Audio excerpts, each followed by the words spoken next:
So, one time, I was sitting in my bedroom, and I got a weird feeling, and my instinct said, turn your head. And I turned my head to sort of in front of me to the left, and I just felt this feeling like somebody was standing there, but I couldn't see anything. Nobody was standing there. I just felt an energy. And I was like, what is that? Why do I feel that? But it was so strong. I knew that it was real. And then I thought to myself, well, who died? Somebody must have died and they've come to visit me. And nobody I knew had died. I couldn't think of one person that I remembered had died. I got my two glasses on. Anyway, so, I'm racking my brain thinking, who would come say goodbye to me? Who? And nothing came about. I couldn't think of anyone. So the sort of energy that was there dissipated, and, I acknowledged it, but it dissipated, and I went to bed. So like a week later, I'm at work, and I have to call one of my vendors, and I usually talk to him and his wife.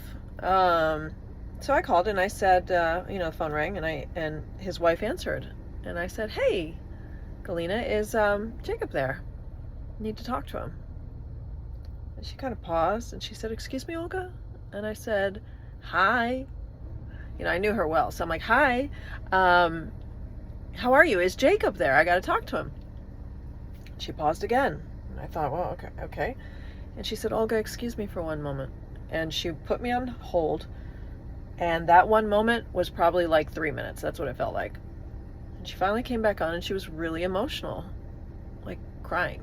And I was like, oh my God. And she says to me, Olga, I'm so sorry to tell you this. I guess you didn't know, but Jacob died last week. Well, I was totally shocked because I did not know. He had had a heart attack and died instantly. And then it just hit me like that has to have been who came to say goodbye to me, because we did have a working relationship. I saw him all the time, and I just found it so ironic that, right when I felt like somebody visited me, I find out that somebody did actually pass. And I have had many, many, many moments like this in my life. I'm going to tell a story in another video about another situation where somebody passed and then came to visit me. Do you have stories like that? If you do, share below.